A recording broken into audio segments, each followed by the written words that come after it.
সারা দেশ জুড়ে বাল্যবিবাহ মুক্ত ভারত অভিযান শুরু হয়েছে। বুধবার ত্রিপুরা মহিলা কমিশনের উদ্যোগে রাজ্যেও এক সচেতনমূলক কর্মসূচি পালন করা হয়। এদিন রাজ্য মহিলা কমিশনের কার্যালয়ে আয়োজিত অনুষ্ঠানে বিভিন্ন স্বেচ্ছাসেবী সংস্থা এবং মহিলা কমিশনের সাথে জড়িতরা বাল্যবিবাহ মুক্ত ভারত গড়ার শপথবাক্য পাঠ করেন। উপস্থিত ছিলেন মহিলা কমিশনের চেয়ারপারসন ঝর্ণা দেববর্মা। তিনি বলেন, বাল্যবিবাহ এই সমাজ ব্যবস্থায় একটি বড় অভিশাপ। এর জন্য বহু মেয়ের জীবন ধ্বংস হয়ে যাচ্ছে। তাই বাল্যবিবাহ বন্ধ করার ক্ষেত্রে সমাজের সকলের এগিয়ে আসা প্রয়োজন। আজকে এই কর্মসূচির মধ্য দিয়ে বাল্যবিবাহের সম্পর্কে সকলকে সচেতন করার উদ্যোগ নেওয়া হয়েছে বলে জানান মহিলা কমিশনের চেয়ারপারসন।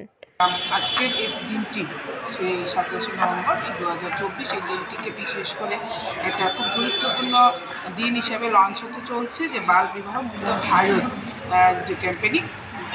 এই দিনটিতে আজকে আমাদের ministry of women and child department যে আছে, ওনারা আজকের এই দিনটি বিশেষভাবে উদযাপন করছেন এবং দিল্লিতে সেটার উপরে অনেক কার্যক্রম চলছে।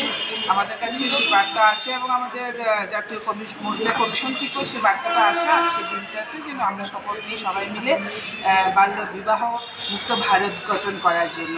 ব্যুরো রিপোর্ট, খবর ত্রিপুরা।